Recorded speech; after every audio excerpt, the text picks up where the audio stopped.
Good morning, everybody. I'm one of, we have two board Can I members. get a, ooh, I'm one of them. And it should be, it's on, This it is should where be I on- need to it have should my be on, t-shirt. and What they are the control horses it doing? Yeah. From there, so don't worry about it. aren't they beautiful? Can I get a quick show of hands of those of you out in the audience who this is your first time here at a conference and getting really any introduction to EAGALA? Wow, awesome. Welcome, everybody.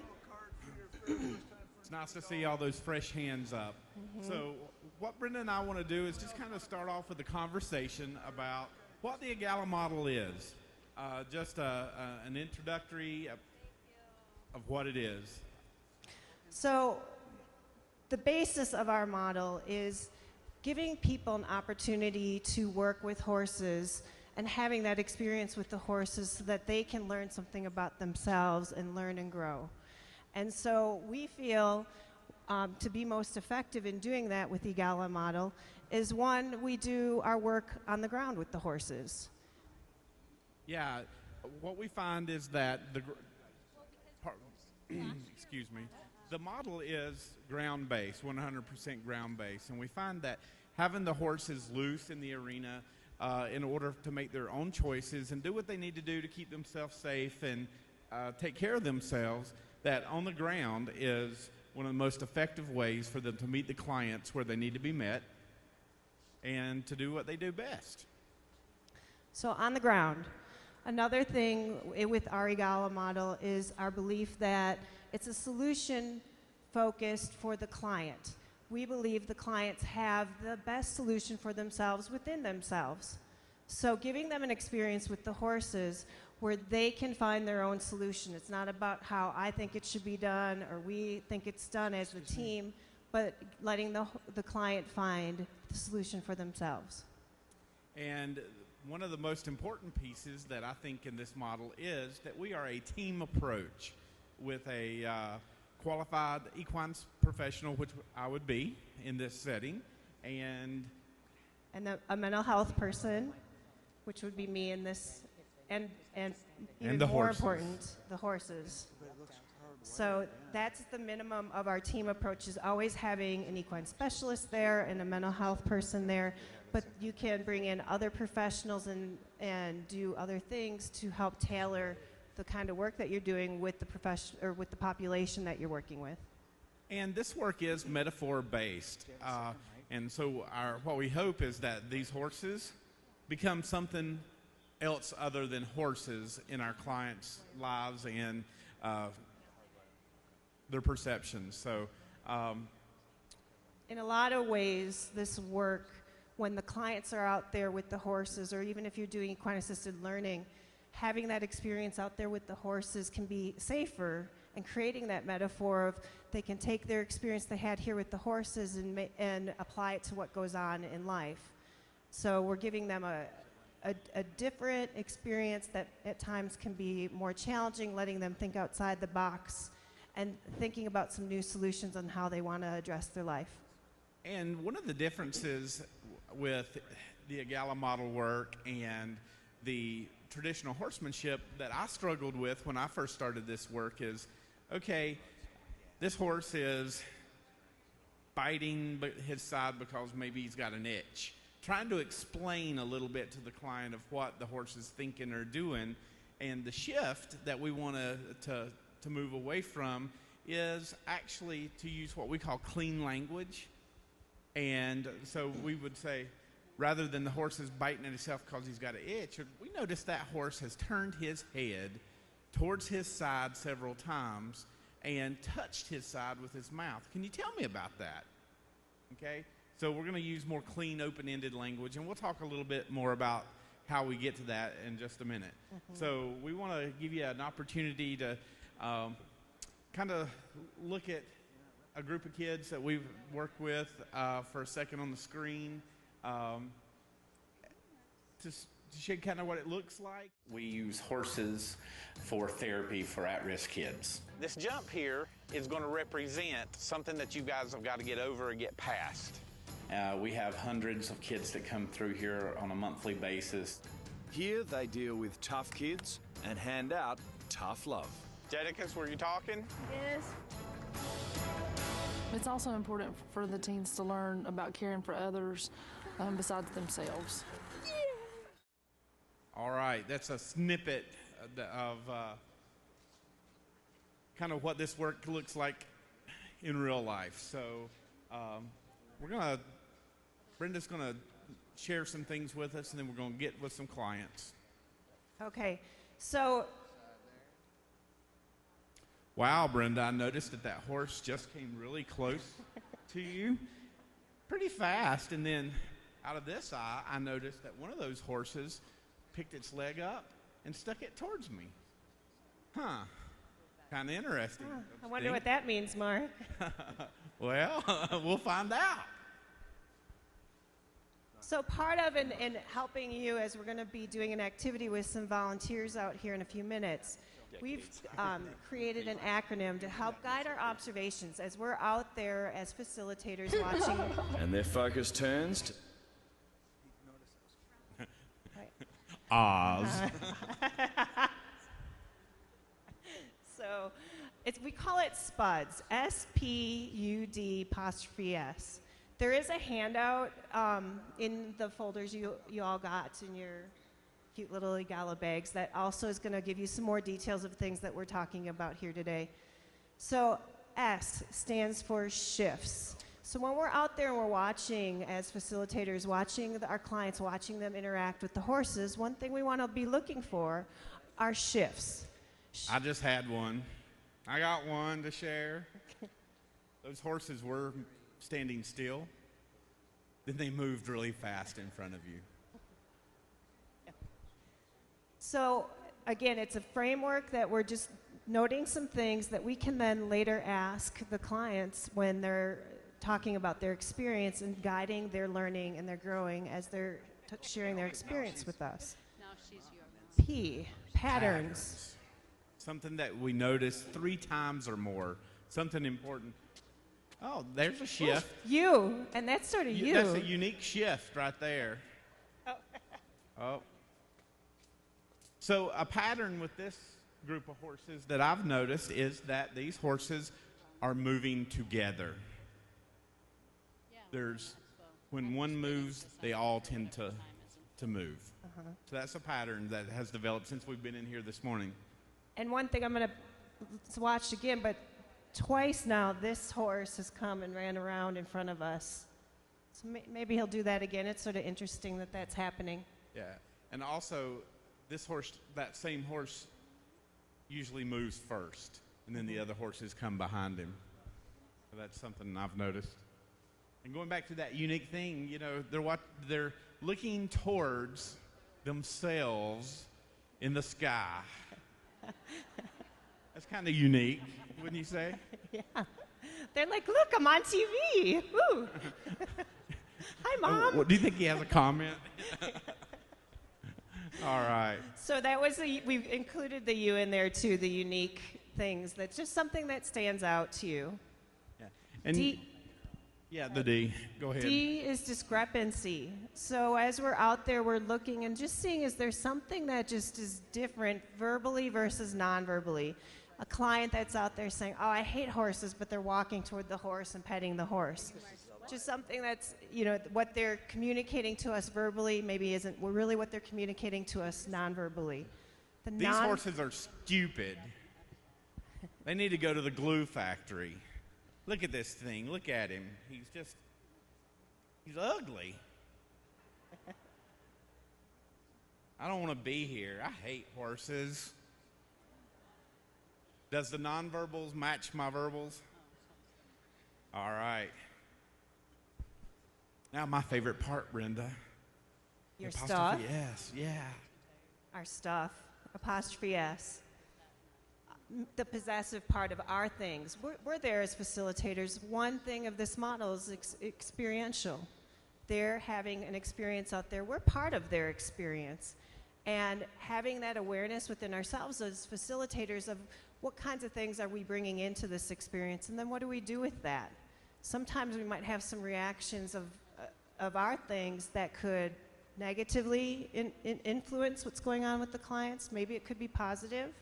And having that awareness within ourselves helps us as facilitators be more effective in letting the client have their experience and learning and growing of what their meaning is and what their solution is in that experience. I'll tell you what, this is just cool as crap.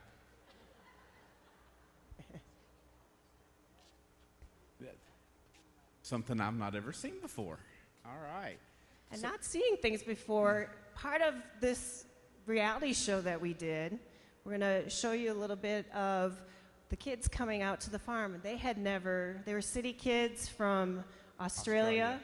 Sydney and Perth, Okay. where they were from. No experience with horses, not real familiar with just being in the rural outdoors.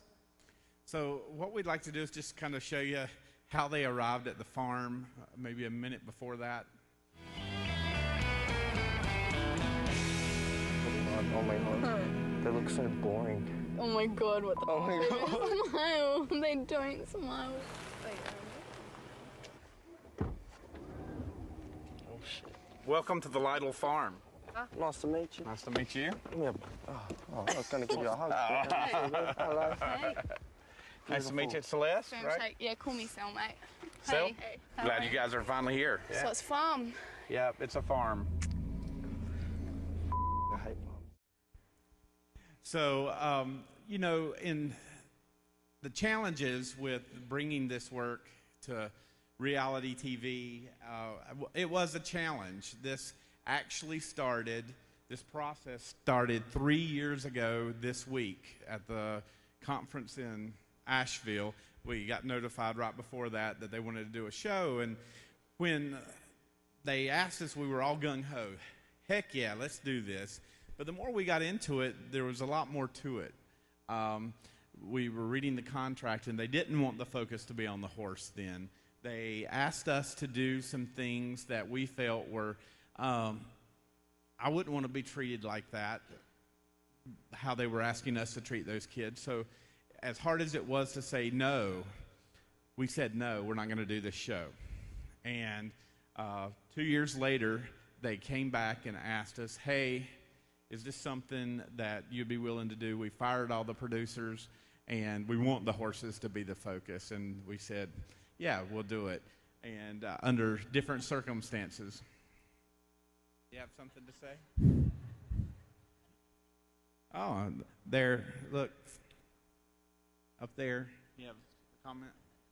So with that, in preparing for this show, this is actually something that we had to deal with our horses is, okay, there's going to be 10 people running around this arena with cameras and boom mics. And so preparing our horses and setting boundaries with what we were going to allow was a big piece. We didn't want our horses to be desensitized to the cameras and stuff. We wanted them to be natural, but we also didn't want them to overreact and not respond naturally. So there was some conditioning to the horses with just having to do a session with 10 other people in the arena and it still be real. And so there's very little that is real in reality TV. And I assure you that what happened in the arena was the realest parts that we had. So we want to go ahead and just do a session with some volunteers. This would typically be what we did with folks that were coming for the first time. So we'll go ahead and ask our volunteers to come on in and mics. Go ahead and grab some mics, Randy.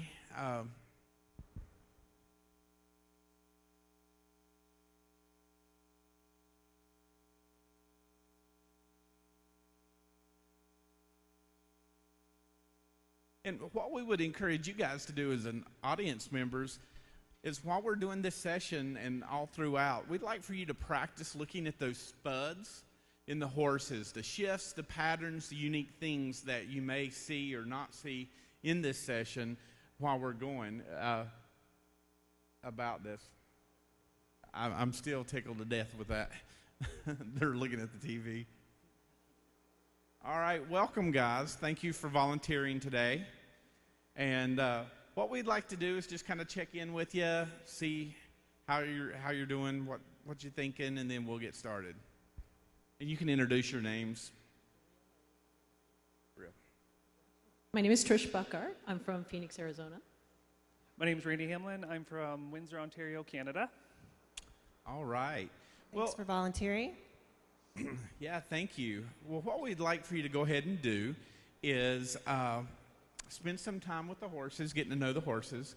And while you're doing that, we'd like for you to think about which horse you're most drawn to or attracted to. And once you have decided which one you want to work with, we'd like for you to select that horse to the best of your ability and move it around the arena.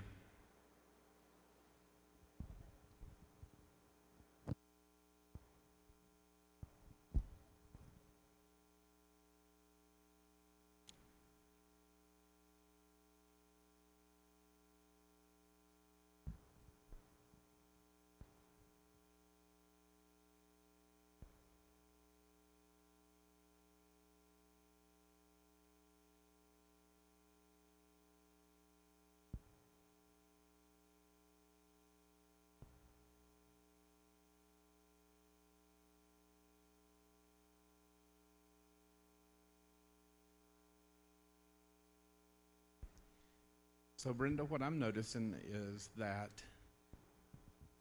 as the horses were standing there and as people approached, 3 horses moved sideways to the left and the two people moved to the right. And I'm seeing right now horses together in the space and the people outside around the horses. So all of the people and all the horses are together.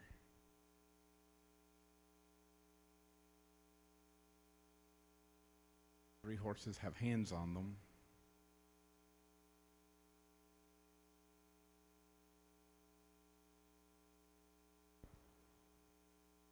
Some interesting in that since the people have been over by the horses, there's less of the horses lining up and looking up at the TV. Right. And we've seen a shift in which horses are moving first. Mm-hmm. The darker little roan horse moved third actually in this time. And again, we have that pattern of looking up towards the... Mm-hmm. We have one horse with hands on it, and then we have another horse with hands on it, and 3 horses not have hands on. So folks, all these things that we're kind of rattling off, we're noting to self, okay? And we're going to kind of store those in our note to self packet in our brain. And this is really an example of how if we're doing a session, we're talking like this as a team and sharing some things that we're noting because it's helping us decide things that are standing out that we can then later ask the clients. And I've also noticed that a light horse has had hands on it, the color of a light-coated horse, and a dark color horse has had hands on it, and the other 3 haven't had as much hands. Mm-hmm. And the light-colored horse has had, is being touched around his head and face most of the time. And 1 horse is still, and 4 horses are moved around him. Yeah, a couple times I've noticed like they made a circle. The horses made a circle around the one. So that movement now has turned into some circles. And we've got a pattern of movement, circles, looking at the screen. And people in front and people behind the horses. Ears back, ears forward. You know, and Brenda, I think it's important for us to not just get pigeonholed into the horses that people are focusing on, the people that the horses are next to, that all the horses are part of this. So we're going to also be looking at the ones not being used and have questions. We had a foot held up towards another horse.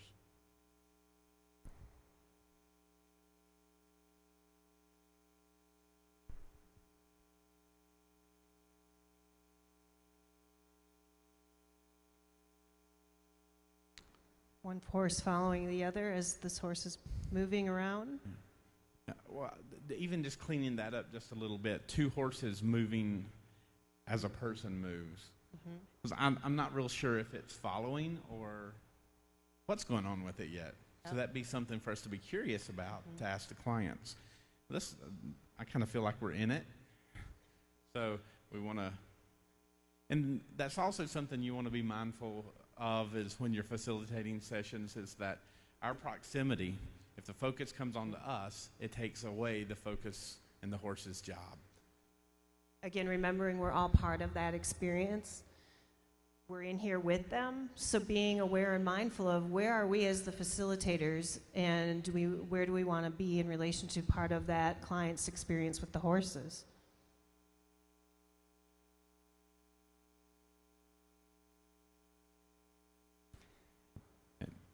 And again, a pattern is showing up of when the horses are still, they are standing still in a certain area of the arena by the gate.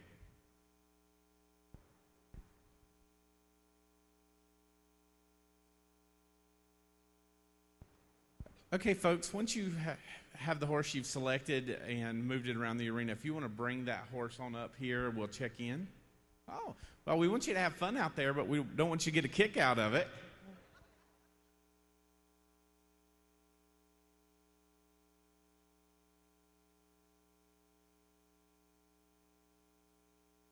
So, you know, part of our job is in this model is safety is ongoing, okay? We don't do a one-time safety spiel. And even just throwing out that little joke, hey, we want you to have fun out there when that horse's legs came up, was a way for us to kind of see how they know, if they noticed it, what they did. And we look at the big picture, not just the fact that there was a person and a horse picked its foot up. We look at how the other horses reacted. We looked at how the client responded. How the person reacted. And that's helping us gauge how to intervene as facilitators, as also to maintain safety throughout the session as best we can.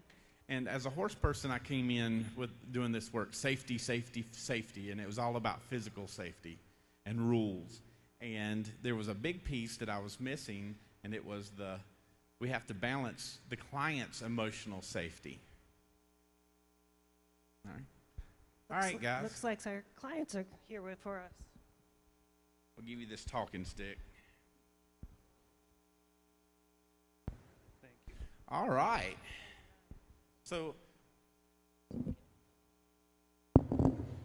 what we'd like to do first is just kind of check in with you and see what stood out for you. Tell us what it was like, what happened out there. I think at the beginning we were watching the horses when we were on the side, and the one that I worked with the most, with the darker mane, lighter horse, she was running around the most at the beginning. Put it up a little higher. And when she was by herself or in the crowd, she was always in the middle. And as the mental health professional and a professor at a university, I find that it's like a teacher role, having the students around you and kind of guiding them through their journey as well. For me, it was a little more just gut. I just, went into the crowd and watched a little bit how they were moving and how they reacted to me as I was moving, and ultimately landed on that little brown horse with the blaze on the front, the black socks. Lots of mud, apparently, too, which I didn't. I thought he felt most connected to me. I felt most comfortable, drawn to that one. Well, we noticed that there were times when all of the horses were moving together, and there was times that some were moving and some were not. Can you guys tell us a little bit about what was happening at those times? Well, I was trying to make an effort to get the horse to move to the best of my ability, and at some points you lose track of what the other horses are doing because I was really focused on that horse, and how he was connecting with me. I noticed that my horse wasn't moving too much, so I was more guiding her, or not forcefully moving her, but pushing her towards the other horses instead of chasing her or running with the other horses. So when you were losing track, then were there times when something shifted and that losing track changed for you? Sure, there'd be a lot of movement or sudden movement, as we saw. And that would get my attention to what the larger group was doing. There was a time I noticed, you said like when there was a sudden movement, that something was going on where Mark asked you to Have fun out there, but not get a kick out of it. What was going on there? Yeah, I didn't want to get a kick out of that at all. I didn't feel afraid, but clearly my personal bound gong had not gone off, but the motion and the feel of that energy, got my attention. What do you think was going on with the horses when that was happening? I think they were just trying to make sure each other were safe. I found the paint was really kind of the leader type role where he would run and kind of nudge the other horses to keep moving. I thought the horses, like some of them just didn't want to be doing what we were asking them to do, so they just took off.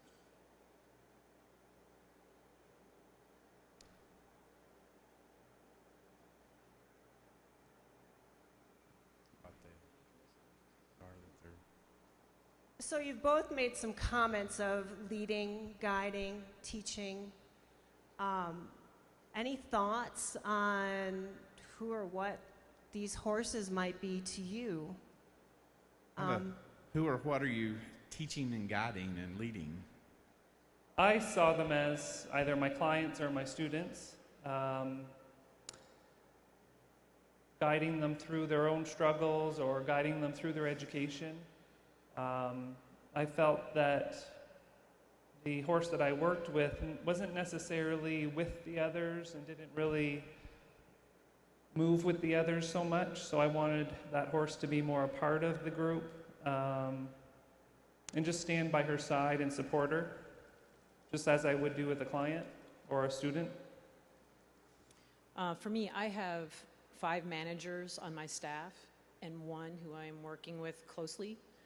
And it just kind of reminded me that despite my efforts to work with that horse, I was very much influenced by the rest of the horses in the group.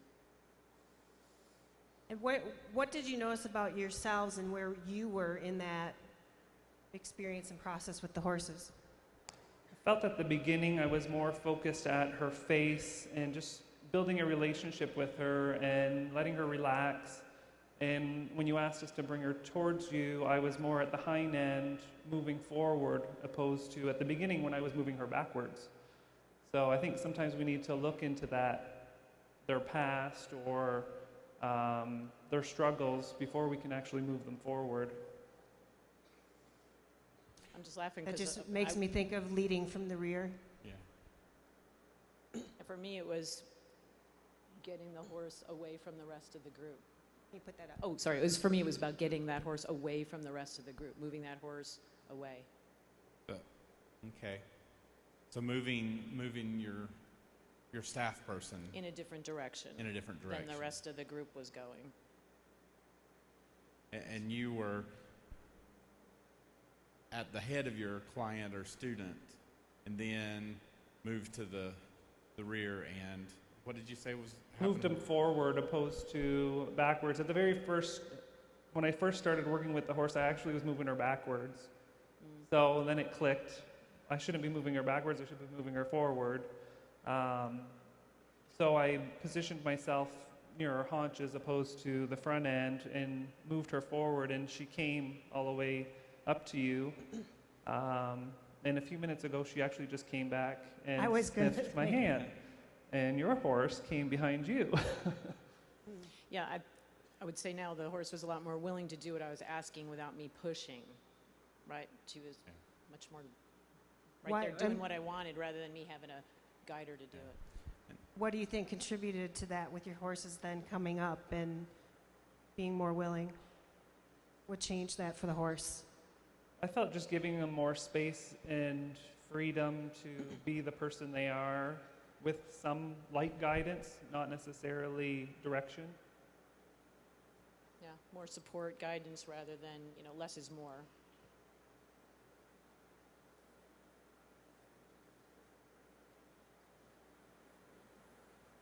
So, as the EAGALA model, I have some thoughts and questions for Brenda, and we have our client standing right here.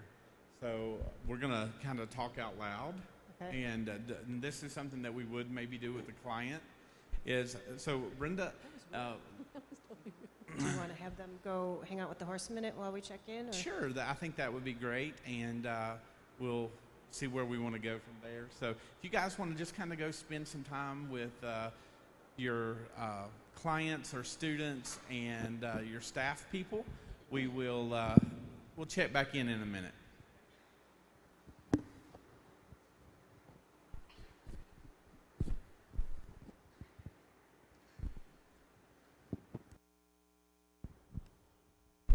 We're going to talk out loud so you guys can hear us. We're used to doing it like that. So, all right. I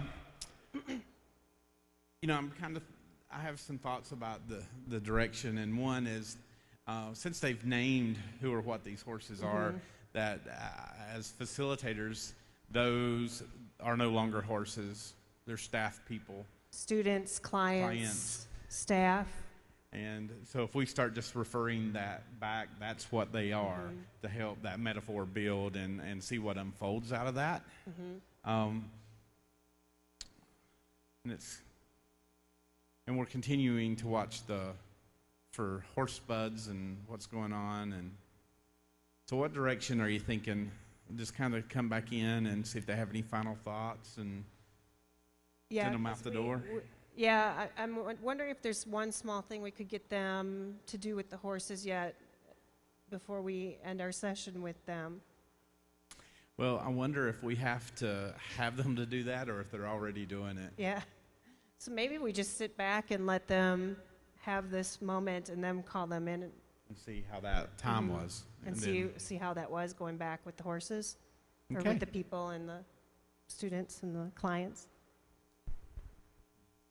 That one staff person had 2 people near it. And I noticed Randy has been spending more time with all of the students and clients rather than the one that he said stood out off by itself. And Trish and her staff person are walking away from the group. And as the horse was walking, its nose was next to Trish's shoulder.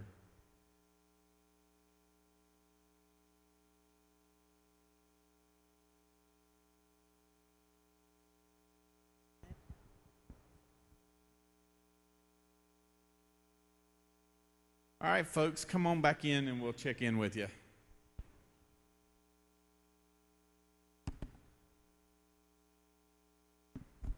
Trish's staff seems to be coming along. Oh.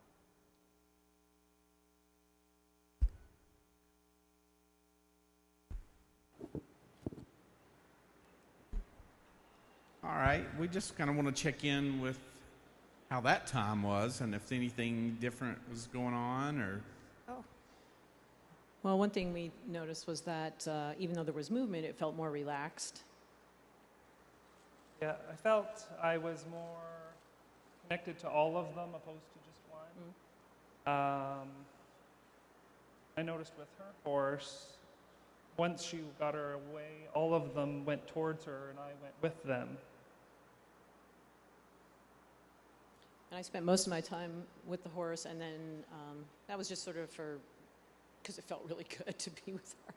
and then moved away deliberately to give her space. And I think that's when the other group, she turned around and they moved over. So Well, I've got something interesting since she said that.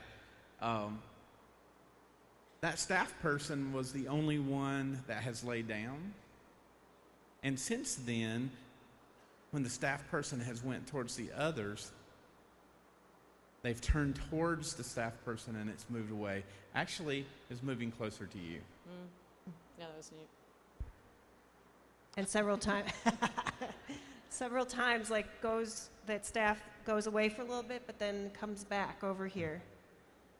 You know, I'm wondering, you know, what your thoughts are with that, and when you leave from here, and thinking about your staff, the 5 staff that you're working with, and remembering that when you said how it felt really good this last time, you know, there are times when you're with your staff of when it feels that way versus different times and what's going on to try and maximize that feeling good time. Yeah, and Randy, your student and client just came up kind of like on cue. And what we'd like for you to think about is while you're working with your clients and students to be mindful of this experience and how you shared about leading from behind and giving them space. And we'll see you next time. Feel free to say goodbye to the horses however you would like, and thank you.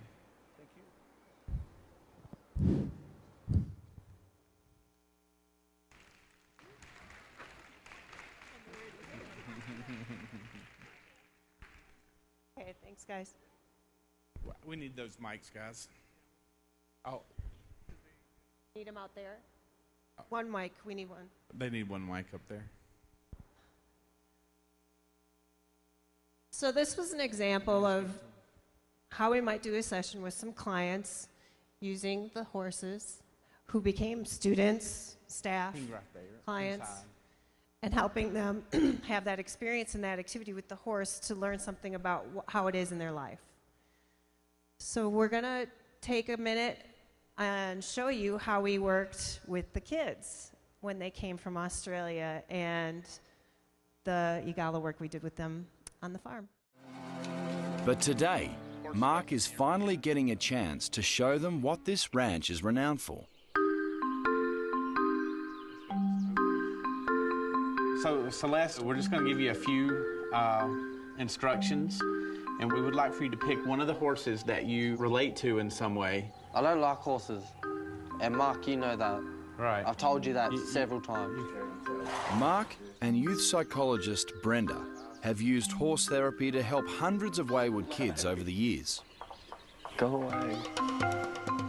It's a lot easier way to try and get inside the kids' heads and in their worlds because they're not necessarily always aware that what they're saying about the horse is really what it is about them. Brenda and Mark were just like telling me, oh, does this horse relate to anyone you know? It's just staying right near you, doesn't give you space. I was like, well, it's like you, Mark. And then they told me we had to do it again, so that made my night. While Celeste is still proving a tough nut to crack, Kai seems to be slowly but surely taking things on board. These two horses' heads were facing you, and now their butts are towards you. We're just kind of interested in if there's somebody that has come into your life, that there's times that they're being close to you, and then they turn around and show their ass to you. Sounds like this girl that, like, I sort of kicked her out of my life. You've done that to people. Yeah. The one I picked, it reminded me of me because it's really stubborn, and every time I tried to get it to go over an object, it wouldn't go.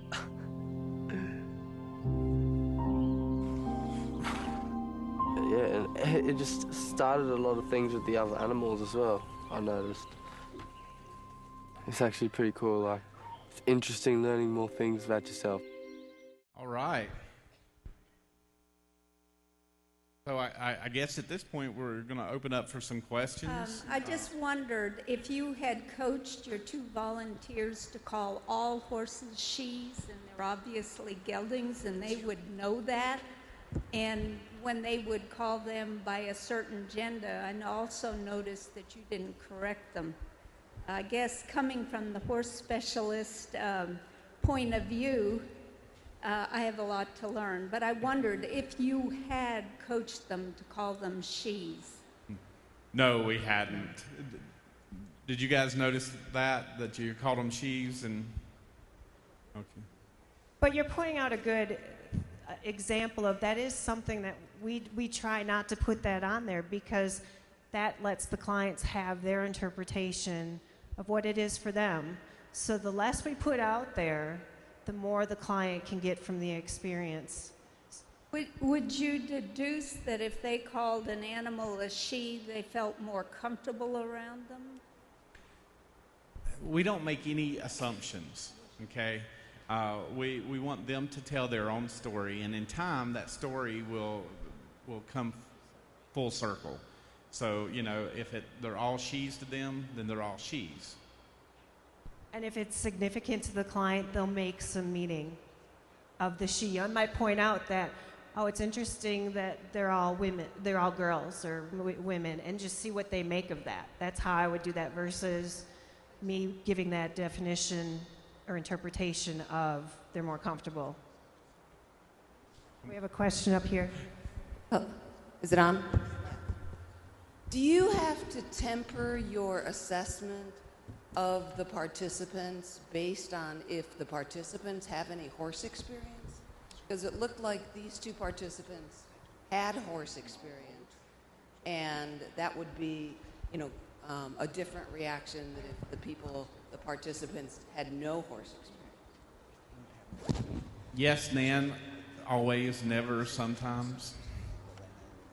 There's no really absolutes, and what the amazing stuff about this is whether you have horse experience, no horse experience, the horses will meet you meet the client where they need to be met. You know, there was no way that we could have known what they were going to name those horses and what those horses meant to them. And, you know, if they were horse people, it's still the same. And, you know, 90% of the folks that we work with aren't horse people, and we go about it just like we introduced this one.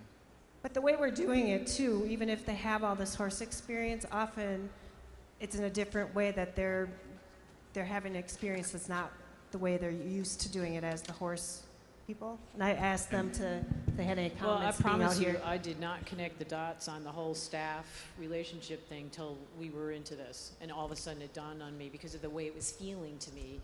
That's how this works. It just comes up like that. I did not walk in here going, I think I'll work on my staff problem today. That didn't even dawn on me. I've worked with 2 or 3 horse people in my practice doing EAP, and I find they're the worst clients because they think they can control the horse based on their horse knowledge, and it never works out for them, ever. So I think the more horse knowledge they have, the less they're going to get out of the situation. Those who are green and are coming in green, I think they're the ones that are going to have the most benefit from this program. Although, as you've seen, our instructions today were just to go out and work with the horses and act. But it didn't work for us because it actually worked. Cool. We got time for one more question, and then I think we got to wrap it up. I have a question for the lady down. I'm sorry, I don't remember your name. Trish. You said that you had no idea that you were going to go down and this is what was going to surface. And I guess my question to you now is, do you, as her facilitators, do you allow it just to end right there? Or when we're talking about that emotional safety, if something were to arise, how far and where do you attack that or not? Process with that? Trust the process. You're going to hear that a lot as you work with EAGALA and as you get more involved with it. And the reality is we're out of time. And so I have to trust that she's going to take what she needs to get from that experience. I'm not necessarily going to know what it all means for her. And that's hard. There's a lot of, you'll hear too in our trainings, a lot of unlearning as facilitators, because we get so used to doing things a certain way and wanting things, again, that for us, that apostrophe S, what we want for us. When I'm wanting to hear what that means to her, who's that really for? Probably me, because I want to know. And I have to let that go and trust that she's going to get what she needs from it. All righty, thank you guys. Okay, we're out of time. Thanks.